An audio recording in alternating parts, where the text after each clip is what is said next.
د پښتنو د یوسفزو culture دی دی کنه جی نو دا تور ډالې ګورې اتن نه دی.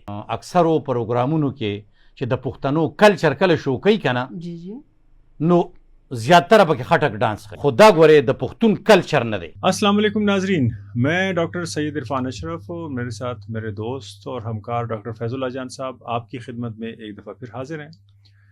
پچھلے پوڈ کاسٹ میں چونکہ وہ پشتو کا تھا، اس میں جو ایشوز ہم نے ڈسکس کیے تھے، آج انہی ایشوز کو ہم ایک نئے پیرائے میں ڈسکس کریں گے، کیونکہ بیچ میں سے کچھ دن گزر گئے ہیں اور کیا ڈیولپمنٹس ہیں ان پہ ہم بات کریں گے. اور وہ ڈیولپمنٹس دو ایشوز کے حوالے سے ہیں. ایک تو جو مالاکنڈ یونیورسٹی میں اترن ہوا اور اس پہ جتنا ریئیکشن آیا مختلف مذہبی پارٹیوں کی طرف سے، خاص کر جماعت اسلامی کی طرف سے، اور مسجدوں میں یہ پلان کیا گیا کہ اس کے اترن کے خلاف جو ہے نا اعلانات ہوں گے یا باہر لوگ آئیں گے. اور اس میں ایک اس کے بعد سوشل میڈیا پر ایک بحث چھڑ گئی. ہم اس کو بھی دیکھیں گے کہ کس طرح ایک ریئیکشن کی بنیاد پر اب وہ احتجاج کا سلسلہ اس طرح نہیں ہے جس طرح کہ پلان کیا گیا تھا. دوسرا ہم بات کریں گے، ایک رپورٹ ہمارے پاس ہے، dive into the education landscape of Pakistan. ہم یہ اسکرین پہ آپ کو دکھا بھی رہے ہیں. اس میں جو ہے پاکستان، خاص کر خیبر پختونخوا کا جو سلیبس ہے اس کا تجزیہ کیا گیا ہے. تو اس کو ہم دیکھیں گے کہ کس طریقے سے ملیٹنسی یا جو جہادی ایک نیریٹو ہے ان کا کیا تعلق ہے سلیبس سے. تو یہ دو ایشوز ہم ڈسکس کریں گے. فیض صاحب، پہلے آتے ہیں اس کلچرل ایونٹ کی طرف جو مالاکنڈ میں ہوا. ہم نے پچھلے پوڈ کاسٹ میں ڈسکس کیا اس پہ وہ ایونٹ تھا کیا اور اس پہ ریئیکشن کی کیا نوعیت تھی اور اب تازہ صورتحال کیا بن رہی ہے. دیکھیں عرفان، وہ تو مالاکنڈ یونیورسٹی اس کی سلور جوبلی ہے اس وقت، یعنی 25 سال ہو گئے مالاکنڈ یونیورسٹی کو بنے ہوئے. تو اس کے سلسلے میں مختلف ایونٹس یونیورسٹی نے ارینج کیے تھے، کلچرل ایونٹس وغیرہ. تو اس میں ایک ایونٹ جو ہے وہ میوزک کا اس حد تک تھا کہ اسٹوڈنٹس نے اس میں اتھن جو پشتو کا اور آج کل تو بہت زیادہ پاپولر ایک کلچرل ایکٹیویٹی کے طور پر اس کو سیلیبریٹ کیا جاتا ہے. تو اس میں مالاکنڈ یونیورسٹی کے اندر پولیٹیکل سائنس ڈپارٹمنٹ میں ایک پروفیسر ہے ساجد محسود. تو ساجد محسود صاحب نے بھی اس میں، چونکہ اس کا تعلق بھی وزیرستان سے ہے، تو اس نے اس اترن میں حصہ لے لیا. اس پر جماعت اسلامی کا جو وہاں پر لوکل چیپٹر ہے تو انہوں نے بڑا اسٹرانگلی ریئیکٹ کیا اور انہوں نے کہا کہ جی یہ فحاشی ہے، یہ اوریانی ہے اور ایجوکیشن انسٹیٹیوشن میں یہ ہم ہونے نہیں دیں گے. اور انہوں نے یہ اپیل کی تھی مولویوں سے کہ جمعے کے خطبے میں ضرور جو ہے اس کے خلاف آپ نے بات کرنی ہے. اور پھر یہ بھی انہوں نے کال دی تھی کہ ہم جمعے کی نماز کے بعد سب لوگ سڑکوں پہ نکلیں گے، جو کہ بہرحال نہیں ہوا. میرے خیال میں بیک کلیش آ گیا اس کی وجہ سے. تو اس کے بعد یہ ہے کہ ہم نے بھی ایک پوڈ کاسٹ کیا، لیکن ہمارے علاوہ میں نے انٹرنیشنل میڈیا پر بھی دیکھا جو کہ پروفیسر صاحب جو ہے محسود صاحب، اس کو انٹرویو بھی کیا گیا اور سپورٹ کافی ملی. پھر ہم نے دیکھا یہاں پشاور یونیورسٹی کے اندر جو پشاور یونیورسٹی ٹیچرز ایسوسی ایشن ہے، انہوں نے ایک بہت اچھا پریس ریلیز ایشو کیا کہ جس میں پروفیسر محسود صاحب کو فل سپورٹ جو ہے اس کی یقین دہانی کرائی گئی. اور اس بات پر زور دے دیا گیا کہ یہ کوئی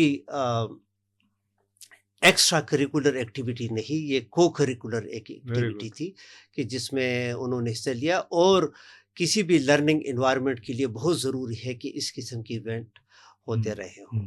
میں اس لیے پوچھ رہا ہوں کہ ہم پوڈ کاسٹ کے سٹارٹ میں ایک تو وہ اترن بھی شیئر کریں گے، لیکن اس اترن پہ ایک ریئیکشن جو آیا ہوا ہے، اس ریئیکشن میں کچھ لوگ جو پشتون ہی ہیں اور وہ جماعت اسلامی کا جو نیریٹو ہے وہ لیے ہوئے ہیں، اور وہ کہہ رہے ہیں کہ بلکہ جماعت اسلامی کا نہیں کہیں گے، انہوں نے ایک پیٹریارکل نیریٹو لے لیا ہے جو یہی ہے بہرحال، لیکن وہ پشتون کانٹیکسٹ میں دیکھ رہے ہیں کہ نہیں جی اترن جو ہے وہ یوسفزو کا ڈانس تو نہیں ہے.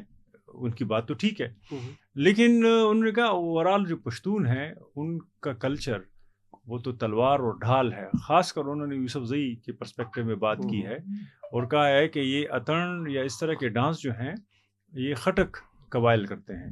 تو اس پہ آپ کا کیا ٹیک ہے؟ یہ بھی تو ایک ویو ہے پشتونوں کے اندر. اور میں یہ اس لیے بھی پوچھ رہا ہوں کہ ہمارے پچھلے پوڈ کاسٹ کے نیچے بھی کسی نے ایک آرگومنٹ ڈیولپ کیا ہے. آرگومنٹ تو نہیں ہے، اس کا ایک تجزیہ بیان یہ تھا کہ نہیں، اگر وہ اسٹوڈنٹ لیکن ایک ٹیچر کے ساتھ زیب نہیں دیتا، جو جماعت اسلامی کا ویو ہے، ایک ٹیچر اس طرح کس طرح کیسے کر سکتا ہے؟ وہ تو رول ماڈل ہوتا ہے اور ناچ رہا ہے اسٹوڈنٹس کے سامنے. تو دونوں ورژن، ایک جو پشتون پیٹریارکی کو ریپرزینٹ کرتا ہے اور ایک جماعت اسلامی کی اس اوور آل سوچ کو ریپرزینٹ کرتا ہے جو ہمارے ایک دوست نے شیئر کیا ہے جو یہ پوڈ کاسٹ دیکھ رہا ہے. تو دونوں کو کیسے آپ ایڈریس کریں؟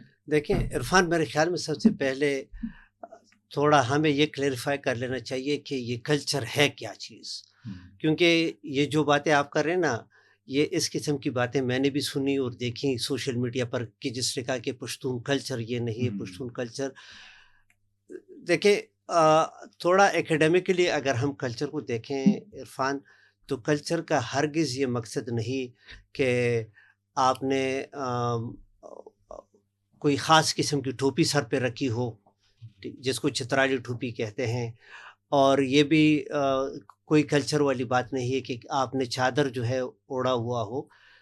کلچر بنیادی طور پر اس چیز کو کہتے ہیں کہ لوگ اس دنیا کو کس طرح انڈرسٹینڈ کرتے ہیں اور اس دنیا کے اندر اپنے آپ کو کس طرح لوکیٹ کرتے ہیں. ٹھیک ہے نا؟ یعنی گویا مختصراً اگر ہم کہیں کہ کلچر کا تعلق زیادہ تر سوچنے سے ہے، تھنکنگ سے ہے، کہ ہم کس طرح امیجن کرتے ہیں اپنے آپ کو، اپنی سوسائٹی کو، اور اس سوسائٹی کے اندر مختلف مذاہب اور مختلف کلچر کے لوگ جو ہے ان کو ہم کس طرح تصور کرتے ہیں. یہ ہے کلچر. آپ یہ جو بحث چھڑی تھی اس میں یہ بات یہ تھی کہ جی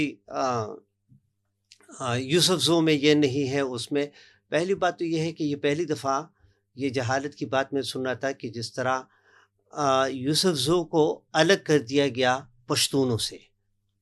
ٹھیک ہے نا؟ یا یوسف زو کے علاوہ باقی قبائل کو انہوں نے پشتونوں سے الگ کر دیا. یعنی مثال کے طور پر اس میں یہ بھی کہہ دیا نا کہ خٹک لوگ یہ کرتے ہوں گے لیکن پشتون یہ نہیں کرتے.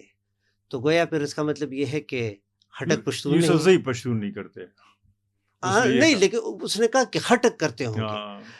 لیکن بات یہ خٹک اور یوسف زئی والی نہیں ہے عرفان. بات یہ ہے کہ اگر ہم کہتے ہیں کہ کلچر جو ہے یہ انسانی ہم کہتے ہیں زندگی گزارنے کا وہ طریقہ، اور زندگی گزارنے کا جب طریقہ ہم کہتے ہیں تو اس میں غمی، خوشی، یہ سب چیزیں شامل ہوتی ہیں. ٹھیک ہے نا؟ تو مثال کے طور پر ہم دنیا میں کون سا ایسا کلچر ہوگا کہ جس میں تو ماتم جو ہے اس کے رسومات ہوں لیکن اس میں خوشی سیلیبریٹ کرنے کی اس کے طور طریقے نہ ہوں. ٹھیک ہے نا؟ تو ہم کس طرح نہیں، ہم کس طرح کہہ سکتے ہیں کہ جی یہ کلچر. دوسری بات عرفان یہ ہے کہ جس نے کہا کہ جی مرد ناچتے نہیں، یہ تو وہی سٹون ایج والی بات. یعنی اس نے یہ نہیں کہا لیکن اس کا مطلب یہ تھا نا کہ یہ ناچنے کے لیے صرف خواتین ہی ہیں. ڈمتوپ کی اس نے کوئی بات کی، اور اس نے یہ بھی کہا کہ جی مردوں میں جو ناچتے ہیں تو اس کو ڈم بولتے ہیں. تو دیکھیں یہاں پر ایک پروفیشن کو بھی سٹگمٹائز کر رہے ہیں. یعنی یہ جس کو ڈم کہتے ہیں نا، بیسیکلی وہ آرٹیسنس ہے نا. ہاں نہیں، میں اور ناچ جو ہے یہ ایک آرٹ ہے. نہیں، ہم ابھی تک جو ایکسپلین کر رہے ہیں نا، تو آپ ایک انٹولوجیکل ویو دے رہے ہیں کہ ایسا ہے. ٹھیک ہے نا؟ یہی تو آپ سے جو ہے نا وہ مذہبی لوگ اور وہ پیٹریارکل لوگ جو پدر سری نظام کے نیچے پلے بڑے ہیں اور ان کے جو تجزیے اور باتیں ہیں، یہی تو وہ چاہتے ہیں کہ آپ انٹولوجیکل بات کریں.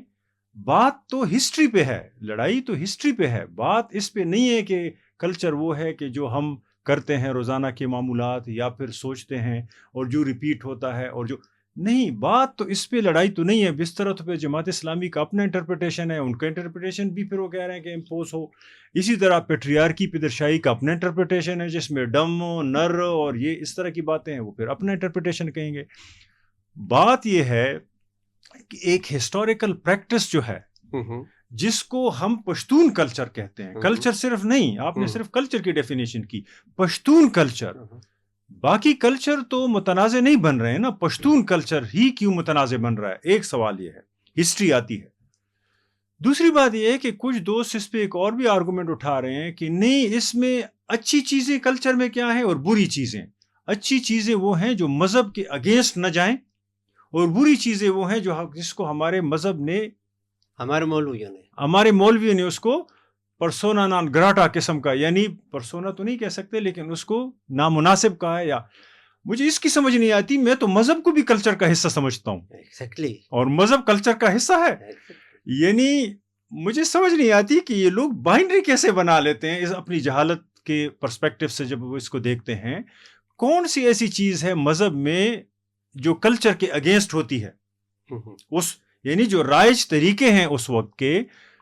اب میں اس تاریخ میں نہیں جاتا کہ پیغمبروں نے کیا کیا، یہ مذہب کو پیغمبروں سے عبارت کرتے ہیں، ادروائز ایک مذہب ہے بھی نہیں. اور لیکن میں صرف یہ کہنے کی کوشش کر رہا ہوں کہ کون سا مذہب ہے جو بریتھ کر رہا ہے، سانس لے رہا ہے کلچر کے باہر. مجھے تو ایسا کوئی مذہب نظر نہیں آ رہا. ادروائز اگر مذہب کو کلچر سے نکال لیں تو مذہب صرف ٹیکسٹ بنتا ہے، ٹیکسٹ، کانٹیکسٹ نہیں بنتا. اور ٹیکسٹ بھی وہ جب یہ کہتے ہیں کہ ڈیوائن مذہب ہیں تو پھر تو وہ صرف خدا کا فرمان بن رہا ہے، اس کا زندگی سے پھر کیا تعلق ہے اگر آپ کانٹیکسٹ نکال دیں. لیکن جو ٹیکسٹ ہے یا جو حروف ہیں وہ تو اپنی معنی کانٹیکسٹ میں پاتے ہیں، اسی لیے تو پھر پیغمبر کی جگہ بنتی ہے، اسی لیے تو اس کی جو ہے نا قوم کی جگہ بنتی ہے، اس کی رعایا کی جگہ یا امت جس کو یہ کہتے ہیں بنتی ہے، اور پھر ان کے جو طور طریقے ہیں.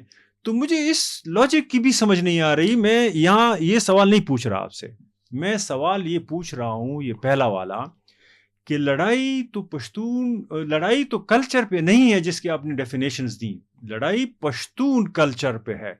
تو ہسٹری اور پشتون اور آج کے کانٹیکسٹ میں جو وار آن ٹیرر ہے اور یہ جو اس طرح کے نیریٹو ہیں، یہ پشتون کے لیے کتنا نقصان دہ ہے؟ اگر ہم یہ لڑائی آج تک کھینچیں گے تو ہمارا اس میں نقصان کیا ہے؟ عرفان، پہلی تو بات یہ آپ نے اچھی بات کی، میں تھوڑا اس کا وضاحت کر دوں کہ یہ بات بارہا ہم نے پوڈ کاسٹ میں بھی کہا ہے، اور یہ کوئی ہمارا یہ نہیں کہ کوئی ایجاد ہے، یہ کامن انٹلیکچوئل انڈرسٹینڈنگ ہے کہ کلچر جو ہے اٹ از بگر دین اینی تھنگ.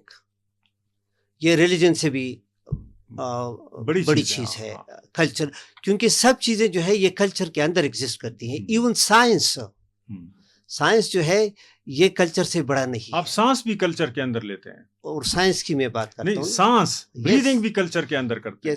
تو اس لیے، اور یہی وجہ ہے، دیکھیں میں اکثر اسٹوڈنٹ کو بھی کہتا ہوں، اور یہی وجہ ہے کہ ہم دیکھتے ہیں اسلام کو اگر آپ وہ دیکھیں تو جس ملک کے اندر آپ جاتے ہیں اور اس ملک کا کلچر جب آپ کے کلچر سے ڈیفرنٹ ہوتا ہے تو یہی ایک مذہب آپ کو وہاں پر ایک مختلف روپ میں نظر آتا ہے. یعنی ایک ہی اسلام ہے نا، آپ اس کو ترکی میں دیکھیں، آپ اس کو عرب ممالک میں دیکھیں، اور آپ اس کو افغانستان جا کے دیکھیں، تو ٹوٹل مختلف ایک دوسرے سے. اب یہ کیوں؟ کیونکہ یہ کلچرز ڈیفرنٹ ہیں، تو وہاں پر وہ کلچر کی انٹرپریٹیشن بھی ڈیفرنٹ ہو جاتی ہے. آپ نے بڑی اچھی بات کی، یہ سوال آپ نے اچھا کیا کہ پشتون کلچر کو کیوں. دیکھیں ہمارے ساتھ یہ کیا جاتا ہے، وہ ڈبل ایج سوارڈ، وہ دو دھاری تلوار والی جو ہے وہ کام کیا جاتا ہے کہ سو کالڈ پشتون انٹلیکچوئل وہ سامنے آ جاتے ہیں کہ جی پشتونوں کے کلچر میں تو اس میں تلوار اور ڈھال ہے، ٹھیک ہے نا. اب دیکھیں تلوار اور ڈھال کے ساتھ پشتونوں کا کیا لینا دینا. اب تو چونکہ یہ دیکھیں ریاستی نیریٹو میں کس طرح یہ صحیح فٹ ہوتا ہے، کیونکہ ریاست کو ایک وقت میں چاہیے ہوتا ہے کہ پشتون جو ہے ان کو مارشل ریس کہہ کے ان کو ملیٹنٹس بنا دیا جائے. ٹھیک ہے نا. اور اس کے دو فائدے بنتے ہیں. ایک یہ ہے کہ اگر ریاست نے مثال کے طور پر کہیں جہاد کا پروجیکٹ لانچ کرنا ہے تو ان کو فٹ سولجر مل جائیں گے. لیکن پھر ملک کے اندر اگر کہیں پر وسائل ہے, کسی علاقے کو قبضے میں لینا ہے, تو پھر ان کو کہو کہ دیکھیں جی یہ تو بائی نیچر ملیٹنٹ ہے. نہیں, لیکن میں دوبارہ نہیں, آپ نے میرے سوال کا جواب نہیں دیا. میں آپ کو ہسٹری میں لے جانا چاہ رہا ہوں. میرے لیے سب سے بنیادی سوال یہ ہے کہ آج پشتون کی ہسٹری کو کیوں کنٹروورشل بنایا جا رہا ہے, اور اس میں یہ نہیں ہے کہ باہر سے ہو رہا ہے. اس میں جب ہمارے جیسے لوگ اٹھ کھڑے ہوتے ہیں اور وہ کہتے ہیں کہ میں یوسف زئی ہوں, اور یہ جو خٹک کر رہا ہے یہ جو ہے نا تو پشتونوں کا نہیں ہے, اور ہم جو کر رہے ہیں وہ ٹھیک ہے, یا ڈانس جو ہے وہ کنٹروورشل ہے. دیکھیں اس کو ہم نے پورے پشتون کے کانٹیکسٹ نہیں تو دیکھیں, فریگمنٹیشن تو ہے, لیکن جو سیگمنٹری ٹرائبل کلچر رہا ہے وہ تو ساری عمر پشتونوں کا فریگمنٹری رہا ہے. یعنی آپ دیکھیں ہمارے پاس گرگشتری یا کرلانی یا بیٹنی یا سربانی, یہ سب پوری جو ہے نا یہ ہمارا ایک اوور آرچنگ ٹرائبل سٹرکچر رہا ہے. یہ چار, اس کے نیچے پھر سب ٹرائبل, پھر جو ہے نا وہ پھر خٹک, اور پھر یہ جو ہے نا یوسف زئی, اور پھر یہ. تو دیکھیں ہمارا جو ایک ٹرائبل کلچر ہے ہسٹوریکلی, اسی لیے تو افراد صاحب, خٹک صاحب اور ہمارا یہ ہوتا ہے کہ پشتون جو ٹرائبل کلچر ہے وہ اپنے حد سے زیادہ پرولونگ ہو رہا ہے آج بھی. لیکن اس میں فرق ہے. اگر 200 سال پہلے ایک شخص اٹھ کے یہ کہتا کہ یوسف زئی جو ہیں جو کر رہے ہیں وہ خٹک نہیں کر رہے, تو خٹک نہیں ہے اور یوسف زئی پشتون ہے, تو وہ بات ایک اور تھی. لیکن اگر آج کر رہے ہیں تو وہ ریاست کی پوزیشن لے رہے ہیں, اور وہ ڈویژن اس لیول پہ کر رہے ہیں. وہی بات جو پہلے میں ایک اور سینس میں تھی, پشتون روایات اور کلچر کے اندر تقسیم تو تھی, لیکن آج یہ تقسیم کوئی اور کیش کر رہا ہے, جس کو ہم ریاست کہتے ہیں, اور جس کو استعمار پوسٹ یعنی آپ امریکہ کیش کر سکتا ہے, کوئی اور ملک. لیکن وہ پشتونوں کے لیے تو بہت بڑی تباہی, اور یہ 40 سال سے تباہی جاری ہے. میں یہ کہنے کی کوشش کر رہا ہوں کہ جو پشتون کلچر کے اندر اٹھنے والے لوگ ہیں اور وہ یہ کرٹیک کرتے ہیں کہ پشتون اپنی تباہی کے خود ذمہ دار ہیں, وہ اسی طرح کے لوگوں کو پھر اشارہ کرتے ہیں کہ دیکھیں یہ یوسف زئی جو ہے وہ خٹک کو نہیں مان رہا, خٹک جو ہے وہ بٹنی کو نہیں مارنا. تو وہ جو سیگمنٹری وہ پھر پشتون کوڈ آف کنڈکٹ ہے نہیں کہ اس کو اکٹھا کر سکے. اور لینگویج جو ایک کیریئر ہوتی ہے کلچر کا, کسی بھی کلچر کو لینگویج کیری کرتی ہے, تو آپ کے پشتو بولنے سے تو آپ کے وحدت نہیں بنتی نا, وہ تو پشتو کرنے سے. تو پشتو کرنا تو پشتون ولی ہے, کوڈ آف کنڈکٹ ہے. تو کوڈ آف کنڈکٹ تو ہے ہی نہیں. یعنی وہ 200-300 سالوں میں جو حالت ہماری انگریزوں کے دور سے ہوئی ہے, تو اس میں جو فاؤنڈیشن آف دا پشتون ولی ہے وہ تو رہی نہیں اس طرح کہ ہمیں اکٹھا کر سکے. زبان کی بنیاد پہ لوگ پشتو بولتے ہیں, لیکن وہ تقسیم کے لیے اس کو بولتے ہیں. جس طرح کہ ایک شخص جس کو ہم نے سٹارٹ میں کہا, وہ کہہ رہے کہ یوسف زئی نہیں کرتے اور خٹک کرتے ہیں, تو اس بنیاد پر جو باہر بیٹھے ہوئے لوگ ہیں وہ تو یہ کہتے بھی ہیں, فائدہ بھی اٹھاتے ہیں, 50 سال جنگ بھی آپ کے بچوں سے کراتے ہیں. اور یہاں پشتون جو اینکر پرسن ہے, جرنلسٹ ہے, وہ ٹی وی پہ بیٹھ کر پشتونوں کو کہتا ہے کہ پشتون جو ہیں وہ آپس میں لڑتے ہیں, اسی لیے ان کے تباہی کے ذمہ دار وہ خود ہیں. تو میں ہسٹری میں لے کے جانا چاہ رہا ہوں آپ کو, اور آپ جا نہیں رہے. مسئلہ ہسٹری پہ ہے کہ ہمارے وہ تقسیم کے جو پیمانے تھے ٹرائبل سٹرکچر کے اندر, وہ ریاستوں کو اور ان کے عزائم کو پروموٹ کر رہے ہیں, اور اس کا ملبہ آج کے پشتون پہ پڑ رہا ہے جس کے پاس اس کا کوئی حل نظر نہیں آتا. میں یہ سوال پوچھنا چاہ رہا ہوں. دیکھیں عرفان, یہ تو انگریزوں کے وقت میں بھی ایسا ہوتا تھا کہ ایک تو یہ ہے کہ دیکھیں یہ ڈویژن مثال کے طور پر مختلف ایک کلچر کے اندر مختلف اقوام کی جو کہتے کہ یہ وزیر قوم ہے, یہ مسعود قوم ہے, یہ بھی ایک کلونیل پروجیکٹ کا حصہ جو ہے وہ رہا ہے کہ ایک پشتون وحدت جو ہے یہ ڈیولپ نہ ہونے پائے. تو اس لیے ان کو ڈیولپ کر دے. ایک کتاب کی میں آپ کو مثال دے دوں, جو پاکستان میں زیادہ تر لوگ اس کتاب کو جانتے ہیں کیونکہ اس کا ایک حصہ BA میں جو انگریزی کی کتاب پڑھائی جاتی تھی ایسٹ اینڈ ویسٹ, اس میں تھا اور وہ ہے جیمس پین کی کتاب دا وے آف دا پٹھانس. تو دا وے آف دا پٹھانس میں وہ لکھتا ہے, اور دیکھیں لوگ پھر ان کتابوں کو کوٹ بھی کرتے ہیں, اور یہ کتنے پریجوڈسڈ جو ہے وہ رائٹرز ہوتے ہیں. تو وہ کہتا ہے کہ وہ مثال دیتا ہے کہ یہ وزیر اور محسود یہ ایک دوسرے کے کتنے خلاف ہیں اور ایک دوسرے سے کتنا نفرت کرتے ہیں. تو یہ کہتا ہے کہ وہ گیا تھا وزیرستان, یہ پاکستان بننے سے پہلے کی بات وہ کر رہا ہے. تو کہتے ہیں کہ یہ محسود ایک طرف کھڑے تھے روڈ کے اور وزیر دوسری طرف. تو کہتے ہیں کہ ان کی آپس میں کوئی بات ہوئی, اور پھر وہ انہوں نے وہ شروع کر دیا ایک دوسرے پر پتھر مارنا. اور کہتے ہیں کہ میں نے پوچھا کہ ہوا کیا. کہتے ہیں کہ آخر میں کہتے ہیں کہ ایک آدمی نے انہیں کہا کہ یہ تم لوگوں کا وہ ہے گرینڈ فادر ہے, انگریز کی طرف اشارہ. تو جواب میں انہوں نے کہا کہ یہ آپ کا ہے, ٹھیک ہے نا. اور کہتے ہیں کہ بس اس سے بات آگے بڑھی, اور یہ اس طرح یعنی ایک تقسیم والی بات جو ہے وہ وہاں پر بنی. تو آپ جو کہتے ہیں تاریخ میں, تو دیکھیں کلونیلزم تبھی ممکن ہو سکا کہ آپ معاشرے کو تقسیم کر دیں. وہ اسی طرح ایک ہی قوم کے لوگوں کو, اور پھر اس میں تقسیم والی صرف بات نہیں ہوتی, ڈیمونائز کرنا. جس طرح مثال کے طور پر یہ کہا جاتا ہے کہ جو لوگ ناچتے ہیں ان کو ڈم کہا جاتا ہے. تو دیکھیں مثال کے طور پر اتھن جو ہے یہ وزیرستان کے اندر تو وار ڈانس ہے, تو وار ڈانس کے بعد یہ پھر شادی بیاہ, اور اس میں اور وزیرستان کے اندر اس میں بزرگ بھی ناچتے ہیں, اور اس میں ایون ریلیجس فگرز بھی ناچتے ہیں.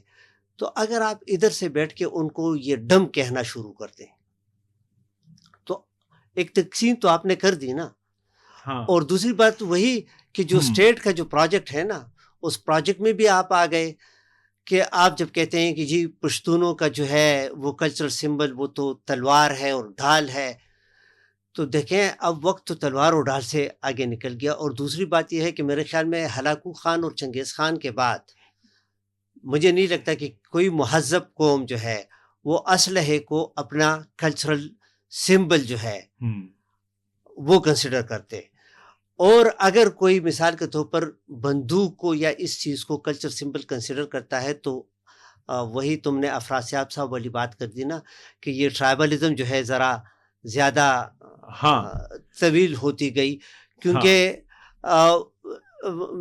میرا نہیں خیال کہ اسلحے جو ہے یہ کلچرل سمبل کسی قوم کے ہو سکتے ہیں. میں یہی اسی لیے آپ سے کہلوانا چاہ رہا تھا. دیکھیں آپ نے تو اس کا وہ بتا دیا مجھے. میں صرف یہ ابھی بھی وہ سوال میرا اسی طرح ادھر ہی ہے, آپ نے اس کو ایڈریس کرنے کی کوشش کی. دیکھیں بات پھر دوبارہ یہی ہو جاتی ہے نا کہ اگر جیمس پین ہمیں بتا رہا ہے کہ روڈ کے دونوں سائڈ دو ٹرائبس تھے اور وہ آپس میں لڑ پڑے, تو دیکھیں لڑے تو وہ خود نا, ٹھیک ہے, انگریز کے اوپر لڑے, انگریز کی آئیڈینٹی کو ایک سے جوڑ رہے تھے کہ آپ کا گرینڈ فادر ہے, وہ دوسرا کہہ رہے, لیکن لڑ تو یہ خود آپس میں پڑے نا. اور یہ تو دیکھیں تاریخی طور پہ بھی اگر آپ دیکھ لیں, مثال کے طور پہ آپ خوشحال خان خٹک صاحب کی شاعری پوری اٹھا کے دیکھ لیں, اس میں وہ بار بار پشتونوں کو جو اکٹھا کرنے کی باتیں وہ کر رہے ہیں. اسی طریقے سے اگر آپ دیکھیں جو ہے نا 1747 میں, یعنی جو پشتونوں کا احمد شاہ ابدالی کے اس میں اتحاد ہوا, تو انہوں نے جو ہے نا کافی پروڈکشن بھی کی, یعنی پوری پشتونوں کو اکٹھا کیا. فرسٹ پشتون امپائر کہا جاتا ہے, امپائر کا خوشحال خان خٹک نے. اسی طرح سیکنڈ میرے خیال میں فرسٹ جو یا سیکنڈ تھا, اس میں دیکھو پشتون قبائلوں نے کس طریقے سے سیکنڈ اینگلو جو وار تھی نا سیکنڈ, یعنی جو انگریز گئے اور انہوں نے کابل میں, تو پشتون قبائل اکٹھی ہوئی. پھر میرے خیال میں ایک وقت میں ایسا تھا کہ پیر روخان کے دور میں بھی کوئی قبائلوں کا ایک اتحاد میں نے کہیں پڑھا تھا, اگر میں غلط نہیں ہوں. تو دیکھیں قبیلوں کا اتحاد کتنا مشکل سے ہو پاتا ہے, اور جب ہو پاتا ہے تو ایک تو جستجو کتنی ہے اس کی کہ خوشحال خان خٹک صاحب بار بار کہہ رہے ہیں کہ آپ اسی طرح اکٹھے ہو جائیں کہ آپ اس دشمن کو شکست دے سکیں, لیکن وہ اکٹھے اس طرح تو نہیں ہوتے. چھوٹی سی بات کہ آپ کا گرینڈ فادر ہے, آپ کا, وہ آپس میں لڑ پڑتے ہیں. تو اس لڑائی سے کوئی اور فائدہ وہ اسی لیے اٹھا رہا ہے کہ آپ اس کو فائدہ دے رہے ہیں. نہرو پہ یہ وہی پتھر جو وہ ایک دوسرے پہ برسائے, انگریز کو سمجھ آ گئی ان کی تقسیم, تو وہی پتھر اٹھا کے ان کے ہاتھوں میں دے کے نہرو پہ برسائے. اور کتنا بڑا نقصان ان ملکوں کی وجہ سے ہوا جنہوں نے نہرو کو وہاں سے نکالا. یعنی جب نہرو وزٹ کر گئے تھے جو ہے نا پارٹیشن سے پہلے وزیرستان, تو اس پہ انہوں نے پتھر برسائے. اب یہ وہی پتھر ہے جو وہ ایک دوسرے کے اوپر برساتے رہے. انگریز نے اس کو فائدہ اٹھا کے اس کا کمشنر, میں یہ کہنے کی کوشش کر رہا ہوں کہ اگر آپ کے ہاتھ میں پتھر ہے اور آپ ایک دوسرے کو ٹرائبل پرسپیکٹو سے, پارا چمبا یا جس کو آپ کہتے ہیں نا کہ تربور ولی کے پرسپیکٹو سے ایک دوسرے, تو آپ تو تیار ہیں ذہنی طور پہ, تو آپ ایک دوسرے کے ساتھ. تو دیکھیں اگر ٹرائبلزم ان کی پرولونگ ہو رہی ہے تو اس کے لیے اور بھی ذمہ دار ہیں, کیونکہ وہ ان کو اس کے علاوہ, اور ہم یہ بتائیں گے کہ کس ذمہ داری کہاں کہاں پڑی ہوئی ہے.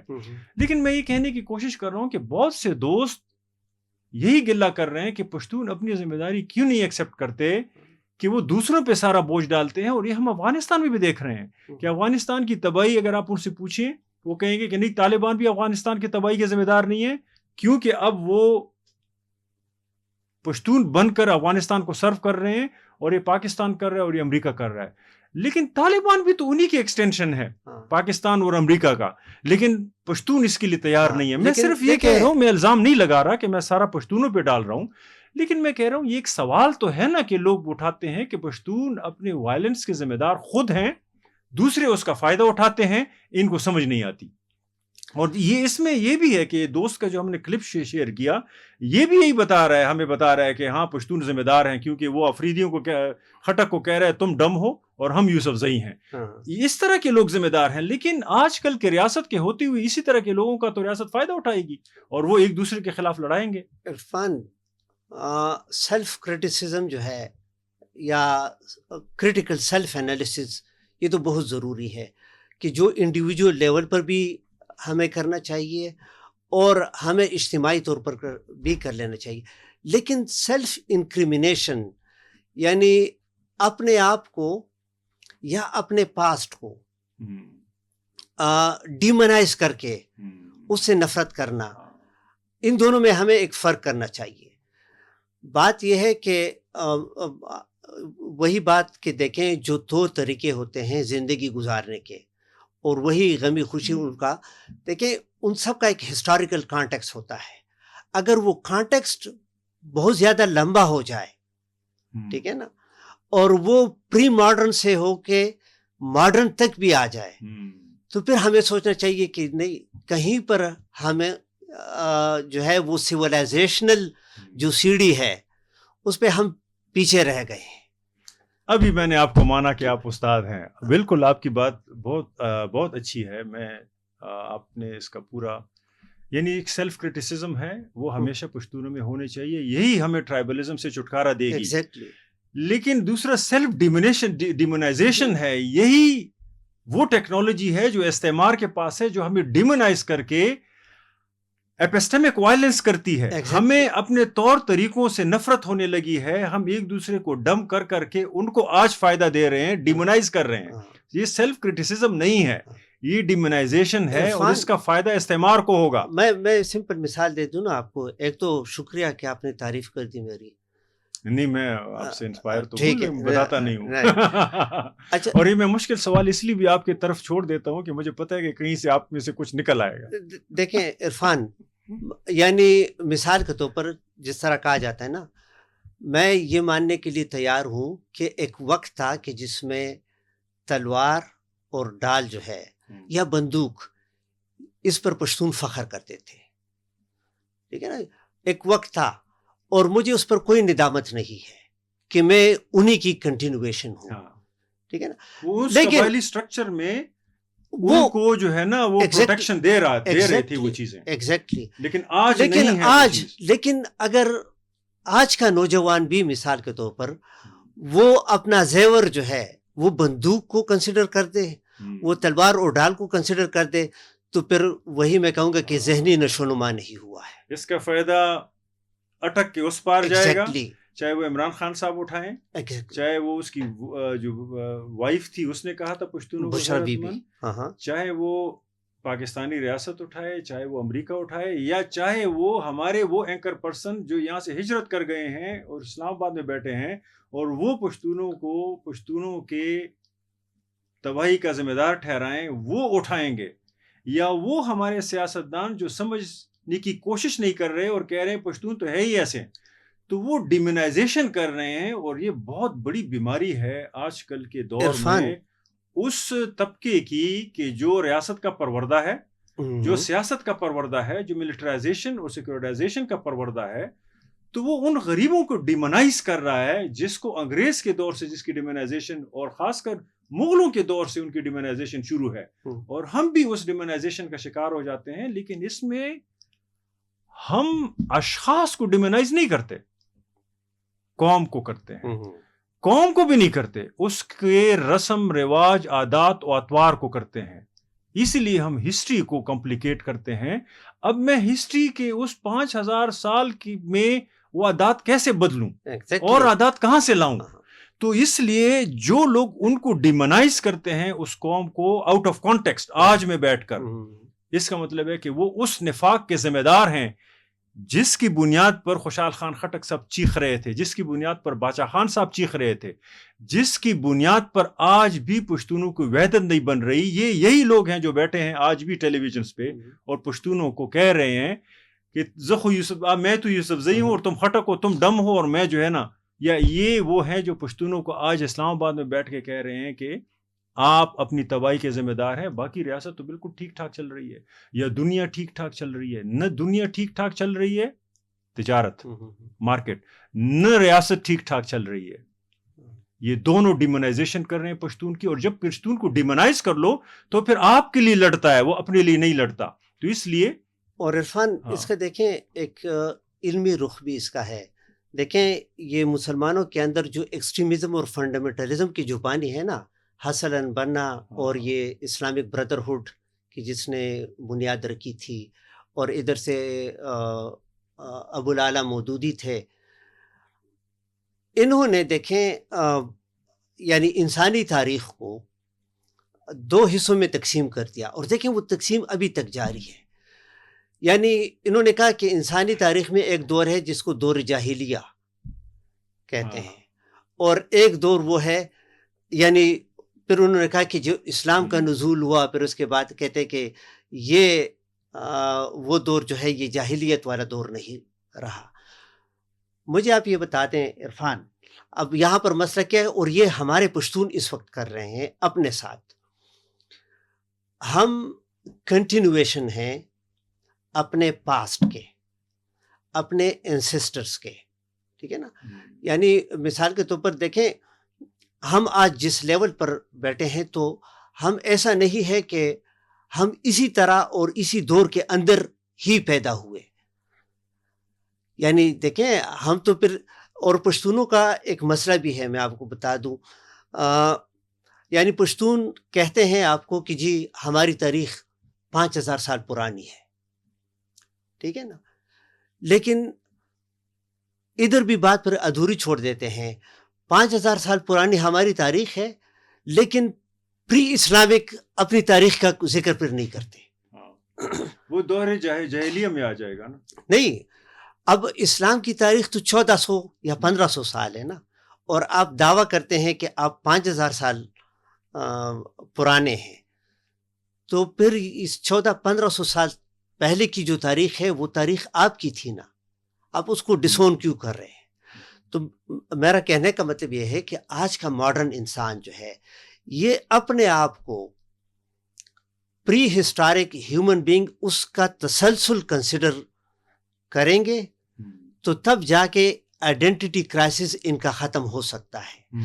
یعنی مثال کے طور پر آج اگر ہم اس چیز سے کو ڈسون کرنا شروع کرتے ہیں کہ جی یہ پچھلے زمانے میں یہ لوگ جو کرتے تھے یہ ہمارا کلچر نہیں ہے، ہمارا کلچر تو یہ ہے کہ جو یہاں پر محمد بن قاسم کے بعد آ گیا، تو پھر اس کا مطلب یہ کہ ہم اے ہسٹوریکل ہو گئے، ہماری ہسٹری نہیں ہے نا. بالکل. تو جو لوگ اے ہسٹوریکل ہوتے ہیں پھر ان کا ایک آئیڈینٹی کرائسس بھی شروع ہو جاتا ہے. وہ تو یہاں سیلف ڈیمونائزیشن کا ٹول تو یہ ہے نا, ایک- اس پہ ہم آئیں گے اگلے سیگمنٹ میں. ہاں. میں ایک بات کر رہا پاکستان ہوں, دیکھے آئیڈینٹی کرائسس سے فرام دا ڈے ون گزر رہا ہے, ٹھیک ہے نا. اور اس ملک کے اندر جو انڈیجنس پاپولیشن ہے ان کو بھی آئیڈینٹی کرائسس میں ڈال دیا. فیض صاحب اگر پاکستان گزر رہا ہوتا نا مجھے کوئی غم نہیں تھا. گزر رہا ہے پاکستان لیکن اس کو بھگت رہے ہیں پشتون اور بلوچ اس آئیڈینٹی کرائسس. جو میں نے کہا نا انڈیجنس لوگوں کو بھی اس کرائسس میں ڈال دیا. آپ آئیڈینٹی کرائسس کہتے ہیں, وہ لوگوں کا معاش ہے, رزق ہے ان کا. یہ رزق ان کے ہاتھ سے آپ چھین رہے ہیں تو اس کا ہمیں بھگتنا پڑے گا. یہاں پر میں یہ کہنے کی کوشش کر رہا ہوں کہ جو آپ نے ابن تیمیہ صاحب کی مثال دی کہ اس نے جاہلیت کا دور اور پھر اسلام کا, تو یہ تو گریک سے لے کر ہاب, لاک, روسو ان تک بھی کہہ رہے تھے کہ ایک اسٹیٹ آف نیچر ہے, ایک اسٹیٹ آف نرچر ہے. یہ بائنڈری اگر علم کریٹ کرتا ہے یا مذہبی اشخاص کریٹ کرتے ہیں, وہ انسان کو لاشعوری طور پہ محدود کر رہے ہیں ان افکار کے لیے کہ جس میں وہ ایک دوسرے کے خلاف لڑ پڑیں. یعنی جو قبائلی ہے اس کو آج بھی لوگ اسٹیٹ آف نیچر والا سمجھتے ہیں. پشاور میں بیٹھا ہوا میری طرح پڑھا لکھا آدمی جب وہ منظور پشتین کو دیکھتا ہے کہتے ہیں اس کو دیکھو, یہ وزیرستان سے اٹھ کھڑا ہوا اور مجھے سکھائے گا کہ مزاحمت کیا ہوتی ہے. میں تو جو ہے نا سوات میں ہوں, میں تو پشاور میں ہوں, میری تو ایک تاریخ ہے. وزیرستان والے یہ کیا جنگلی.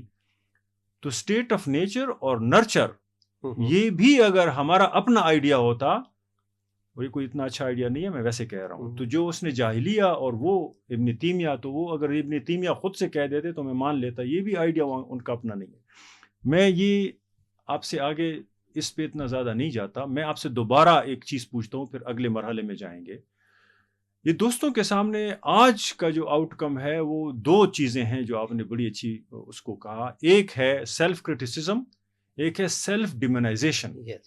سیلف کرٹیسزم میں آپ کی اپنی انرجی ہے اور آپ اس قابل ہوتے ہیں کہ دوسرے کے شو میں جا کے اپنا ایویلیویشن کر سکے. یہ ایک بڑا کنسٹرکٹیو پروسیس ہے, اس میں بڑے برین سیلز جڑتے ہیں. لیکن سیلف ڈیمونائزیشن ایک اور چیز ہے جو دوسرے ہسٹوریکل جو دوسرے آپ کے خلاف کرتے ہیں. یہ دونوں کا تھوڑا سا ہمیں مزید بتائیں کہ دوستوں کو پتہ چلے. یہ دو ٹولز ہیں جس کو یوز کر کے ہم نکل بھی سکتے ہیں اس بھنور سے, اس ٹرائبلزم سے, اور اس میں مزید پھنس بھی سکتے ہیں. بالکل. اگر ہم سیلف ڈیمونائزیشن کریں گے تو ہم مزید ٹرائبل ہوتے جائیں گے. جس طرح یہ شخص بیٹھ کر قبائلی اس کو مزید سیگمنٹ کر رہا ہے کہ تم خٹک ہو اور میں یوسف زئی ہوں. یہ مزید اس کے اوپر جتنی ایفرٹس ہو رہی ہیں وہ اس کو مزید کرنے کے چکر میں ہے آج بھی. لیکن سیلف کرٹیسزم کی ہمیں کتنی ضرورت ہے آج, اور دونوں میں فرق اور آج سے اس کا ریلیشن شپ کیا ہے, میں آج اس پہ پوچھوں گا. عرفان, میں ایک پہلے کوٹ کر دوں. ایک پاکستانی رائٹر ہیں, بڑے اچھے فلاسفر بھی اس کو کنسیڈر کیا جاتا ہے, علی عباس جلال پوری. تو علی عباس جلال پوری صاحب, اس کی دو کتابیں ویسے بہت زیادہ ہیں لیکن میں دو کا حوالہ دیتا ہوں. ایک ہے روایاتی تمدن قدیم اور ایک کتاب ہے اس کی رسوم اقوام عالم. اب ان دو کتابوں میں سے کسی ایک کتاب میں ایک جگہ پر وہ کہتا ہے کہ اگر آپ کو رائج عقائد اور نظریات پر شک ہونا شروع ہو جائے تو پھر اس کا مطلب یہ ہے کہ آپ کا ذہنی نشو و نما ہو رہا ہے. ٹھیک ہے نا. تو آپ کا جو سوال ہے نا, میں آپ کو دیکھیں دو ٹینڈنسیز ہے ہمارے معاشرے میں اور جس کا بہت بڑا نقصان ہمیں اٹھانا پڑ رہا ہے, یعنی پشتون معاشرے میں. ایک تو یہ ہے کہ پاسٹ کو گلوریفائی, یعنی ایک طبقہ وہ ہے جو پاسٹ کو گلوریفائی کرتے ہیں, اور گلوریفائی اس طریقے سے کرتے ہیں کہ ہمیں اس پاسٹ کو ریوائیو کرنا چاہیے. ٹھیک ہے نا. یعنی بندوق پر ہمیں فخر کرنا چاہیے, تلوار پر ہمیں فخر کرنا چاہیے. بھائی خوشحال خان خٹک جب تھے تو تلوار اس تک بالکل ایک زیور بھی ہم اسے کنسیڈر کرتے ہیں. لیکن دوسرا طبقہ کیا ہے؟ دوسرا طبقہ یہ ہے کہ وہ اپنے آپ کو ڈیٹیچ کرنے کی کوشش کرتے ہیں کیونکہ وہ اس کو دور جاہلیہ کنسیڈر کر کے, اور وہ کہتے ہیں کہ جی ہم تو ماڈرن اس دور کے ہیں, ہمارا ان کے ساتھ کوئی لینا دینا نہیں. تو میں نے شروع میں جو بات کی نا, یہ دونوں ٹینڈنسیز غلط ہیں. ہم نے وہ سائیکالوجی میں ایک بات کہی جاتی ہے نا کہ وی ہیو ٹو امبریس آور ڈیمنس. یعنی اگر آپ چاہتے ہیں نا کہ آپ کی پرسنالٹی صحیح گرو کرے, آپ کی شخصیت گرو کرے, شخصیت آپ کی گرو کرے, تو آپ کے اندر جو بلائیں ہیں, جو ڈیمنز ہیں, آپ نے ان کو گلے لگانا ہوگا. گلے لگانا کیا, تاکہ آپ کی پرسنالٹی جو ہے یا شخصیت وہ پرامن بن سکے, تو تب آپ جا کے گرو کر سکتے ہیں. اگر ان ڈیمنز کو کنفرنٹ کرنا ہوگا, گلے لگانا کا مطلب آپ کا یہ ہے, اگر ان کے ساتھ آپ لڑ پڑیں گے نا, تو آپ کی انرجی جو ہے وہ اس لڑائی میں صرف ہوگی. یہ اگین میں ایک اور ایگزامپل اس میں آپ کو دے دوں گا. دیکھیں, دو چیزیں ہیں. ایک ہوتا ہے آپ کسی یعنی برے انسیڈنٹ کو, ہمیں کہا جاتا ہے نا کہ بلا دے اس کو, آپ بھولنے کی کوشش کرتے ہیں. ایک ہوتا ہے بھولنا, لیکن کہتے ہیں یہ خطرناک ہوتا ہے, کیونکہ اگر آپ کے پاس آپ کے ساتھ کوئی ان پلیزنٹ واقعہ ہوا اور آپ نے اس کو بلا دیا, تو وہ زندگی میں کسی نہ کسی سٹیج پر آپ پر ایمبوش کر سکتا ہے. ایمبوش کو اردو میں کیا کہیں گے؟ اٹیک, حملہ کر سکتا ہے. ایمبوش. ایک ہوتا ہے گیٹ اوور. گیٹ اوور یہ ہے کہ آپ ایکسیپٹ کر لیتے ہیں کہ یس دس از ہیپن ٹو می, یہ میرے ساتھ ہوا, یہ والے تھے, اور ابھی میں اس واقعے کا قیدی نہیں بن سکتا, میں سے سیکھ کے آگے بڑھوں گا. آگے تو انگریزی میں اس کو کہتے ہیں کہ آپ نے گیٹ اوور کیا. گیٹ اوور کیا, تو ابھی یہ کبھی آپ پر امبوش نہیں کرے گا. تو یہ ہے سیلف کرٹیسزم, اس کو ہم کہتے ہیں سیلف کریٹیکل انالیسس, تجزیہ انالیسس کرنا, کہ اپنے اندر جو مسائل ہیں ان کی پہچان, چاہے وہ انفرادی لیول پہ ہو, چاہے وہ اجتماعی قبیلے کے لیول پہ, ریکگنائز کرنا, ان کو ایکسپٹ کرنا کہ ہاں یہ ہمارے ایشوز ہیں. دوسرا پھر ان کو گیٹ اوور سے مراد آپ کی یہ ہے کہ ان کو ایکسپٹ کر کے ان سے کس طرح باہر نکلنا ہے. کیونکہ آپ اگر اس کے قیدی رہ گئے نا, اب یہ دیکھیں یہ دو ٹینڈنسیز ہیں ہمارے پاس جو دونوں خطرناک ہیں. ایک ٹینڈنسی جو کہتے ہیں کہ پشتونوں کی روایت جو ہے تلوار اور ڈال ہے, یہ وہ ٹینڈنسی ہے کہ جو ہمیں کہتے ہیں کہ اس صدمے کے ساتھ ہی رہیں جو آپ کے ساتھ صدمہ ہوا. اور یہ دوسرا جو کہتے ہیں نا کہ یہ کیا ہے ان کا, اور یہ تو کبھی ماڈرن دور کی روایت ہو نہیں سکتی, یہ وہ والے جو ہمیں کہتے ہیں کہ ان کو بلا دیں. ٹھیک ہے نا, یہ دونوں غلط ہیں. اگر آپ بلائیں گے تو پوری ہسٹری خاموش کر دیں گے, ڈسکنیکٹ ہو جائیں گے, آئیڈینٹی کرائسس کریٹ ہوگا. بالکل, آپ وہ شناخت کا ایشو بنے گا. عرفان جو آپ استعمال کرتے ہیں, ہم فلوٹنگ سگنیفائر پہ بن جائیں گے. ٹھیک ہے نا, تو دیکھیں کوئی بھی انسان وہ فلوٹنگ نہیں ہے. ٹھیک ہے نا, اس کی جڑیں کہیں نہ کہیں پر جا کے ہسٹری میں ملتی ہیں. تو آپ نے ان کو اکنالج کرنا ہوگا, آپ نے ایکسیپٹ کرنا ہوگا, اس کے ساتھ آپ نے کمپرومائز کرنا ہوگا, تو تب آپ جا کے آگے جو ہے وہ نکل سکتے ہیں. فیض صاحب, میں دوسرے رخ کی طرف آتا ہوں, اور وہ ہے یہ رپورٹ میں اور آپ دونوں تھے جو پریس کلب میں لانچ ہوئی, A dive into the education landscape of Pakistan, trends, challenges and solutions. ہاں, اور یہ بھی بتا دینا یہ Cecil and Iris Chowdhury foundation ہے. Cecil and Iris Chowdhury foundation کی ہے. امید ہے ان کی ویب سائٹس پہ ہوگی, کچھ دوست کہہ رہے ہیں ان کی ویب سائٹس پہ نہیں ہے. بہرحال ہم یہ بک شیئر کر رہے ہیں, یہ ہمارا کام نہیں ہے کہ ان کے ویب سائٹ کو کہہ کر آپ شاید دوستوں اگر ان کے ویب سائٹ کو ای میل کر دیں اگر جس کو چاہیے. اگر بک ویب سائٹ پہ ابھی نہیں آئی, تازہ ہے, تو وہ پھر آپ کو بھیج دیں گے. بہرحال اس کے بارے میں بتائیں کہ اس میں کیا تھا, آپ کو کیا پسند آیا, یا آپ اس پہ کیا بات کرنا چاہتے ہیں. دیکھیں, پہلے تو عرفان یہ بتا دیں کہ یہ بہت بڑا کام کر رہے ہیں Cecil and Iris Foundation. Cecil جو ہے یہ پاکستان ایئر فورس جو ہے اس میں ایک پائلٹ تھے, میرے خیال میں اسکواڈرن لیڈر ریٹائر ہوئے تھے, کرسچن تھے, اور ابھی فوت ہوئے ہیں. تو ان کی فیملی نے یہ فاؤنڈیشن بنایا ہے, اور اس فاؤنڈیشن نے ایک اسٹڈی کنڈکٹ کی ہے جو خیبر پختونخوا اور بلوچستان کے اندر اسکولوں میں جو نصاب پڑھایا جاتا ہے, تو اس میں سائنس کی کتابیں چھوڑ کے انہوں نے اردو, اسلامیات, سوشل اسٹڈی، معاشرتی علوم جسے کہتے ہیں، جنرالوجی، ان کتابوں کا انالیسس کیا ہے اور اس بنیاد پر کیا ہے کہ یہ معلوم کرنے کے لیے کہ ان کتابوں میں جو پاکستان کے اندر ریلیجس مائنارٹیز ہیں ان کو کس طرح پریزنٹ کیا جاتا ہے. تو انہوں نے مور دین 150 کتابیں انالائز کی ہیں انہوں نے. باقی تو اس رپورٹ کے اندر بہت ساری باتیں ہیں، لیکن سیدھا باتیں جو میں آپ کو بتا دوں، اس میں دیکھیں پاکستان کا آئین کے مختلف شق جو ہیں اس میں کوٹ کیے گئے ہیں، اور یہ بتانے کی کوشش کی گئی ہے، اور کامیاب کوشش، کہ کس طرح نصاب کے اندر پاکستانی ریاست خود اپنی آئین کی خلاف ورزی کرتا ہے. یعنی مثال کے طور پر اس میں ایک شق دیا ہوا ہے کہ جس میں کہتے ہیں کہ حکومت یا کوئی بھی حکومتی ادارہ کسی بچے کو ایسی تعلیم دینے کا حق نہیں رکھتا کہ جو تعلیم اس بچے کے مذہب کے خلاف ہو. تو اگر اس کی تشریح میں کر دوں تو اس کا مطلب یہ ہے کہ یعنی کوئی ریاستی ادارہ، چاہے کوئی پرائیویٹ ایجوکیشنل ادارہ بھی ہو، وہ کسی کرسچن بچے کو اسلامی تعلیمات نہیں پڑھا سکتے، کسی ہندو بچے کو اسلامی تعلیمات نہیں پڑھا سکتے، یا کسی مسلمان بچے کو کرسچن یا کوئی اور تعلیمات نہیں پڑھائے جا سکتے. لیکن اس کتاب میں یہ ان کی فائنڈنگز یہ ہے کہ اسلامیات کو چھوڑ کے باقی ساری کی ساری کتابیں جو ہیں وہ بھی انہوں نے اسلامیات میں کنورٹ کر دی ہیں. یعنی کرسچن بچے کو تو آپ تو کہیں گے کہ جی ہم ان کو ایتھکس کی کتاب پڑھائیں گے، اسلامیات نہیں. لیکن وہی بچہ جب اردو کی کتاب کھولتا ہے تو اس میں بھی سارا ریلیجس کانٹینٹ ہے، ٹھیک ہے نا. اسلامی تاریخ جو ہے اس سے قصے ہیں، نماز کے حوالے سے، روزے کے حوالے سے.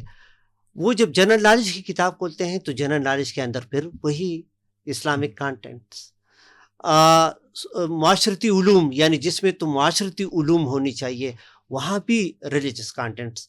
تو ایک رپورٹ میں سے یہ بات کہ جی یہاں پر آئین کی خلاف ورزی ریاست خود کر رہی ہے، کہ جس نے ریلیجس کانٹینٹ جو ہیں یہ ان بچوں کو پڑھاتے ہیں جن کا ریلیجن یہ نہیں ہے.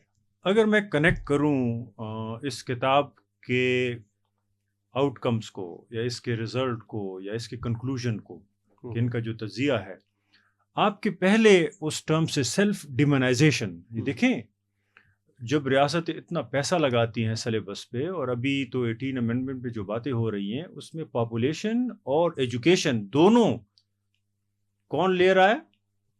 مرکز.